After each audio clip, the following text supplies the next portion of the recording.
6 जण विमानामध्ये होते. 6वी व्यक्ती दादा होती. दादाचे घड्याळ घालायचे ते घड्याळ 15 मिनिट आधी ठेवायचे. ते घड्याळ मी घटनास्थळी पाहिलंय. पूर्णपणे बंद पडलेल्या घड्याळामध्ये 9 वाजले होते. दादा स्वेटर घालायचे तेही जाळलेल्या अवस्थेत घटनास्थळी सापडलं. ते दृश्य पाहून त्यांना खात्री पडली की अजित दादा आता हयात नाहीयेत. पण हा अजित पवारांचा घातपात होता का, यावर पुतणे आमदार रोहित पवारांनी अनेक गंभीर शंका उपस्थित केल्यात. विमानाची सेकंदाची पूर्ण माहिती देणारं ट्रान्सपॉन्डर 1 मिनिट आधी बंद होतं. ते का बंद झालं, कोणी बंद केलं, अशा शंका रोहित पवारांनी उपस्थित केल्यात. त्यांनी एक प्रॉपर प्रेझेंटेशनच केलं. त्यातील काही महत्त्वाचे हायलाइट्स मी तुम्हाला दाखवून देतो. त्यावरून जे गंभीर प्रश्न उपस्थित होत आहेत त्यात खरंच तथ्य दिसतंय. विमानाची आणि त्या VSR कंपनीची संक्षिप्त माहिती देण्यात आली. मग अपघाताच्या दिवसाची टाईमलाईन देण्यात आली. त्यात हेही मेन्शन करण्यात आलं की हे विमान बारामतीला येण्याआधी 2 दिवस आधी ते सुरतला गेलं होतं. अपघातानंतर VSR कंपनीचे मालक विजयकुमार सिंग यांनी हा अपघात व्हिजिबिलिटीमुळे झाल्याची प्रतिक्रिया देत हात झटकले होते. पण प्रत्यक्षदर्शींनी, विमानतळाच्या जवळपास राहणाऱ्यांनी विमानाचा आवाज हा नेहमीपेक्षा वेगळा येत असल्याच्या प्रतिक्रिया दिल्या होत्या. यावरून विमानातच बिघाड होता याची शंका उपस्थित करण्यात आली. विमानात काय बिघाड झाला होता, त्यामुळे ते एका बाजूला कल्लं, मेकॅनिकल फेलियर झालं असावं काय? टेक ऑफ करण्यापूर्वी विमानाची पाहणी झाली होती का? विमानाचा टेकलॉक कुठे, एअरवरती रिपोर्ट कुठे आहे? विमानाचं रुटीन मेंटेनन्स झालं नव्हतं का? ते कोणी केलं होतं? विमानाचा हँगर, CCTV कुठे? असे सवाल करत रोहित पवारांनी या कंपनीचा भूतकाळ समोर आणला. याच कंपनीच्या विमानाचा 2023मध्ये झालेला अपघात आणि त्याच्या चौकशीचा अहवाल समोर न येणं, कंपनीवर कोणतीही कारवाई न होणं, यामुळे तो अहवाल दाबण्यात आला का? या VSR कंपनीच्या विमानाला युरोपमध्ये बंदी घालण्यात आली आहे, पण भारतामध्ये यावर काहीच कारवाई करण्यात येत नाही, असा मुद्दासुद्धा त्यांनी मांडला. मग त्यांनी VSR कंपनीच्या कागदपत्रांवर वैमानिकांच्या उड्डाणाच्या तासांमध्ये फेरफार केला जातो, सर्व संभाषण आणि आवाज रेकॉर्ड करणारे विमानाचे CVR हे वारंवार बंद असतात, चेकलिस्ट वापरण्याची पद्धत कंपनीमध्ये नाहीये, स्वतःची SOP नाही, कॉस्ट कटिंगमुळे विमानाच्या मेंटेनन्सकडे दुर्लक्ष केलं जातं, असे आरोपसुद्धा केलेत. दादांच्या विमानाने दुसरा गो अराउंड का घेतला नाही? कंपनीने पायलटला इंधन वाचवण्याचे आदेश दिले होते का? कोणाच्या जीवापेक्षा इंधन वाचवणं हे महत्त्वाचं आहे का?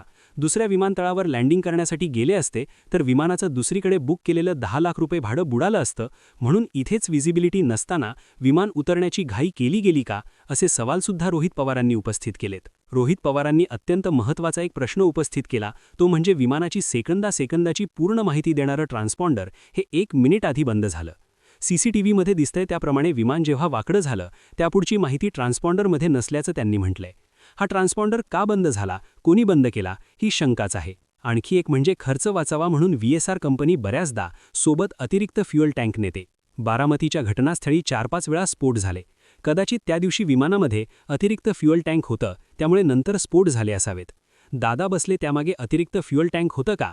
अतिरिक्त फ्युएल टँक म्हणजेच बॉम्बचं काम करतो, अशी नोटही इथे मेन्शन केली आहे. शिवाय त्यांनी VSR कंपनीच्या मालकावर मनुष्यवधाचा गुन्हा दाखल करून त्या तिघांना ताब्यात घेऊन चौकशी केली पाहिजे, अशी मागणीसुद्धा केली. आता येऊयात अजित पवारांच्या 27 तारखेच्या बदललेल्या शेड्यूलवर, ज्यामुळे अजित पवारांचा घातपात झाल्याची शंका घेतली जाते. अपघाताच्या आदल्या दिवशी म्हणजे 27 जानेवारी रोजीच्या वेळापत्रकानुसार दादा संध्याकाळी मुंबईहून गाडीने पुण्याला येणार होते. ताफा देखील लागला होता, पण दादा का निघाले नाहीत? दादा एका मोठ्या नेत्याला भेटणार होते, त्या नेत्याला यायला उशीर का झाला? पूर्व विदर्भातील एका नेत्याच्या फाईलवर सही करायची होती, त्यासाठी आग्रह केला गेला. फाईल मंत्रालयात होती, म्हणून दादांना थांबावं लागलं. आग्रह करणारा तो कोण? फाईल कोणाची होती? संध्याकाळी कन्सल्टंटबाबत चर्चा होती, कारण त्या कंपनीचं कंत्राट बंद केलं जाणार होतं. दादांचा प्लॅन हा कारने जाण्याचा होता, पण उशीर झाल्याने दुसऱ्या दिवशी विमानाने जाण्याचं ठरलं का? प्लॅन का बदलला? आदल्या रात्री काही कारणं काढून त्यांचा वेळ मुंबईत कसा जाईल आणि दुसऱ्या दिवशी घाई गडबडीमध्ये अजितदादा विमानाने जातील असं नियोजन करण्यात आलं होतं का? 28 तारखेला अजित पवारांच्या विमानाची नियोजित वेळ 7 वाजेची होती. विमान 8:10ला का निघालं? दादा कायम वेळेच्या आधी पोहोचायचे, कधीच उशीर करत नव्हते, तर मग विमानाची वेळ का बदलण्यात आली? कोणामुळे उशीर झाला? याशिवाय विमानाचे दोन्ही पायलट हे ऐनवेळी का बदलण्यात आले? विमान प्रवासाची पूर्वीची नियोजित वेळ 7 वाजता ठरली होती, तर पायलटने 6:30 वाजता येणं अपेक्षित होतं. मग एवढ्या सकाळी कुठे ट्रॅफिक होतं जे पायलट आले नाहीत? त्यांचे CDR काढण्यात यावेत. ट्रॅफिकमध्ये अडकले होते, त्यांचं CCTV फुटेज सार्वजनिक का केलं नाही? एकच पायलट ट्रॅफिकमध्ये अडकला असेल तर दोन्ही पायलट का बदलले गेले? दोन्ही पायलटला ऐनवेळी बदललं तेव्हा त्यांच्या सर्व टेस्ट केल्या होत्या का? त्यांचे CCTV फुटेज कुठे आहेत? मुख्य पायलट इंटरनॅशनल फ्लाईटवरून आले होते हे खरं आहे का? कुठल्या देशातून आले होते? मुख्य पायलट कॅप्टन सुमित कपूर यांच्या विरोधात अनेक व्हॉट्सॲप चॅट्स आहेत. त्यांना अनेक वेळेला ग्रुपमध्ये तंबी दिली होती. कपूर यांचा ट्रॅक रेकॉर्ड वाईट असताना देखील त्यांना अजित पवारांच्या विमानाच्या उड्डाणासाठी का बोलवण्यात आलं असे सवाल रोहित पवारांनी उपस्थित केले. याशिवाय केंद्रीय विमान मंत्रालयाचा अहवाल आणि एटीसी ट्रान्स्क्रिप्ट अहवालातील वेळेची विसंगती यातून क्लिअर दाखवण्यात आली आहे. बारामती विमानतळावर रनवे 11 आणि रनवे 29 धावपत्तीच्या दोन्ही बाजूने विमान उतरवता येतं, पण पायलटकडून रनवे नंबर 11चा आग्रह का करण्यात आला असे सर्व प्रश्नांची मांडणी करत रोहित पवार असं म्हणतात की एका सुरक्षा एजन्सीमध्ये काम करणाऱ्या अधिकाऱ्यांनी माहिती दिली. मोसाड संघटना माहिती आहे का? त्याने एक पुस्तक दिलं, डेगन नावाच्या पुस्तकामध्ये माहिती दिली आहे. कधीकधी सर्वात प्रभावी म्हणजे चालकाला ठार करणे आणि ते तेवढाच पुरेसं असतं या वाक्याचा संदर्भ देत मला सुद्धा शंका आहे की दादांचा घातपात झाला आहे असं मत रोहित पवारांनी मांडलं. याच प्रेझेंटेशनमध्ये रोहित पवारांनी आणखीन एक पॉईंट मांडलाय, तो म्हणजे अजितदादा प्लास्टिक बॉटल वापरायचे, मग अचानक ते काचेच्या बॉटलवर का आले? ती बॉटल त्यांच्या विश्वासू बॉडीगार्डकडेच दिलेली असायची. शिवाय दादांनी स्वतःचं विमान वापरण्याचा सल्ला दिला होता.